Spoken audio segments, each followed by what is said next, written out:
In what is probably the biggest news to come out of Disneyland in the last year, I'd say, Disney has officially confirmed A Touch of Disney is coming to California Adventure on March 18th. And along with the announced date, we've got lots of information to share. We're talking about prices, what food is going to be available, the locations, even what characters will be appearing. We've got all that and more coming next on Fresh Baked.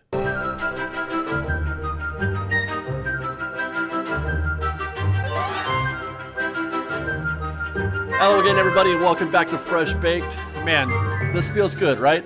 Say what you will about the price of this event, and there has been some discussion about the price of the event, which we're going to get to in a minute. But I have to say, it feels nice to be able to just have this discussion, to say we're going to get to go see a Disney theme park, not just Buena Vista Street, but the whole park. Especially when it wasn't even that long ago when we couldn't even drink a cup of water at downtown Disney. So, without delay, let's get into the details of what to expect from this event. Settle in, because there's a lot of ground to cover, and we're going to cover it in detail. First, of course, as mentioned, the event begins on March 18th and will end on April 5th. Now, there is some language included in the announcement that suggests that they're leaving it open-ended, that they may add more dates after the 5th. But nothing really has been confirmed. I've even tried to check with Disney on this, but they haven't confirmed what that statement means. Anyway, the price is $75 per person, and that does include parking and a $25 taste card. Not sure if this is a single card or tabs that you exchange for individual items. My guess is the former, a single card with $25 worth of food on it. Kids 3 and under are free, but there were no other discounts mentioned or anything like that. No discounts for children or for Legacy Pass holders. By the way, for those wondering, your unused tabs from the last Food and Wine Festival will not be, you can't use them for this event. I mean, it's not a Food and Wine Festival anyway, so it makes sense that they wouldn't do that. But Disney has said, though, that if you contact them directly, they will offer you a refund of $7 per tab not used. So that's cool. Now, with respect to the price, as we discussed, it does not seem to be as good a value as the Knott's Berry Farm events, which right now are going at $45. But that's not Disney, right? That's a Knott's event, not a Disney event. So I mentioned in a video we did a couple weeks ago that there's no way that Disney could price their event less or at the same as Knott's. They just couldn't.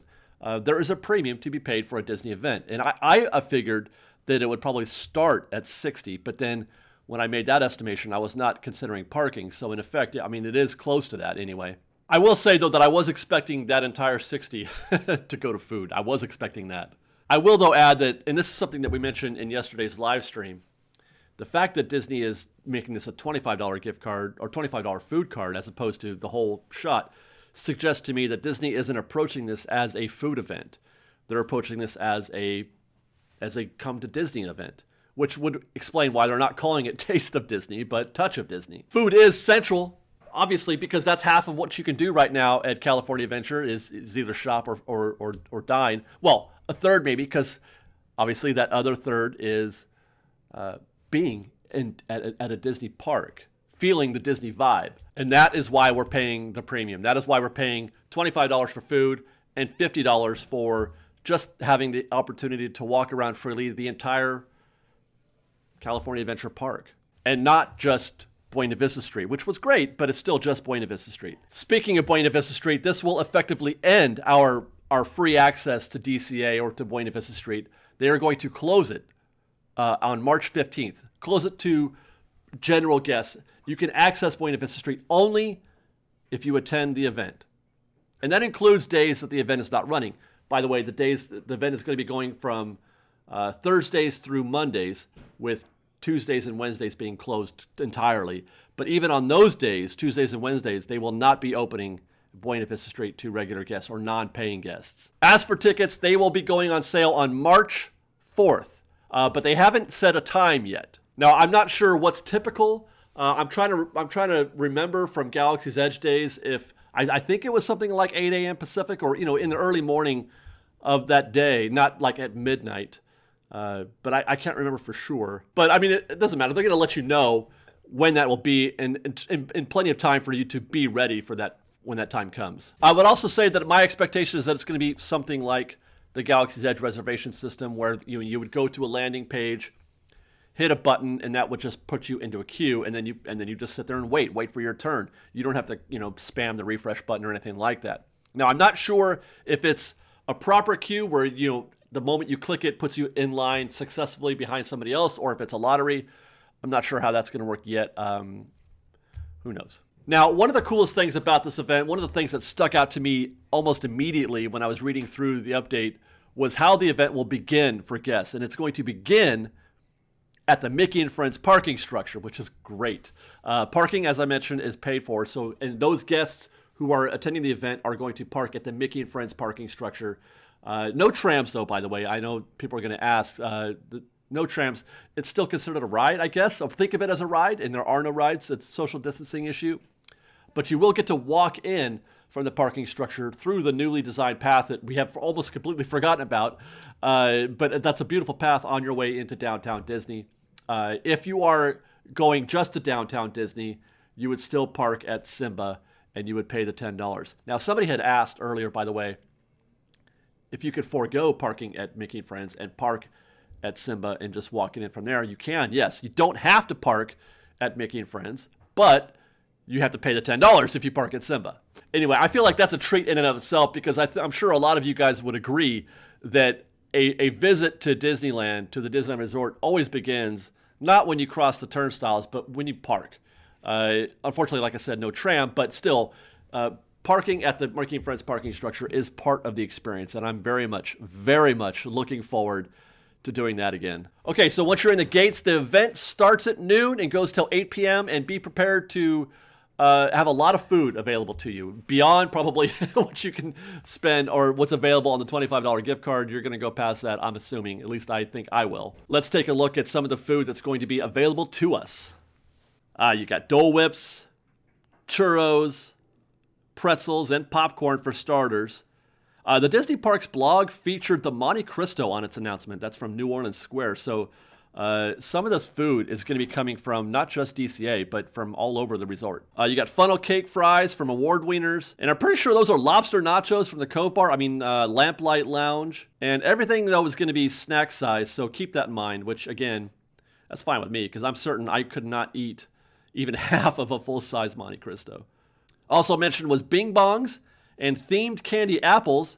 I assume, or hope at least, that the memory freshers will also be available. Same for adorable snowmans and the Pixar Pier Parfait, which in my opinion is one of the single best treats you can get in the entire Disneyland Resort. Both Carthay Circle and Laplight Lounge will be open for reservations. You can make those reservations beginning March 11th, but you must already have a ticket to the event to book it.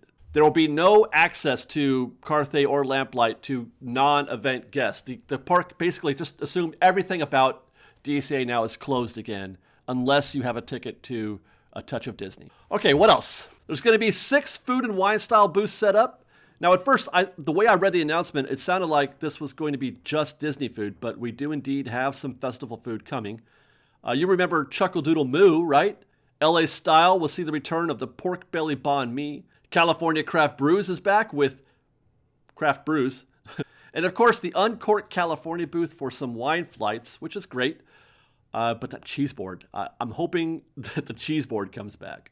And that's what we know so far about food. What about lands? What's going to be open to us? What are we going to have access to? And essentially the answer is everything. Everything except for Avengers Campus, and then that little area around the Hyperion Theater, where you make that right turn past Hollywood Boulevard towards Tower Terror or Mission Breakout. That means Cars Land, Pacific Wharf, Pixar Pier, Grizzly Peak. Though I don't expect Redwood Creek Challenge to be open, you're just going to be able to walk past it, I would assume. Not sure about Paradise Gardens. It seems like it should be, because it's always included in the previous events, obviously.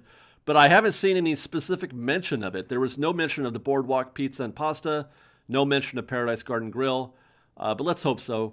Nothing was mentioned about live entertainment again in the announcement, but I've heard rumors. One thing they did confirm, though, is that there will be characters. And this is kind of exciting. There will be characters, not to meet, they'll be socially distanced, but they're going to be there, which is great.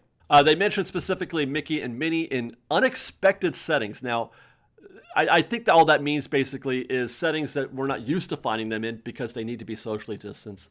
Probably the red car trolley. I've been asking for that for a long time. Maybe the balconies at the Carthay Circle Lounge. I'd actually love to see a character cavalcade in that red car trolley. That would be pretty great. No Marvel characters, though, not even in the backlot. Obviously, Avengers Campus won't be open, but they also will not be appearing in the backlot where we've seen them before. And then Disney also mentioned that there's going to be a specially curated, reimagined Disney songs available or being played throughout the park. And that's got me, pretty excited as well. If only for the fact that it's an opportunity to remind us a little bit of what it is that we've been missing. That Disney music, being able to hear that stuff during these events, being able to hear Disney music while you're in a park is great. And keep in mind, they don't play a lot of actual Disney music in DCA. So this will be new.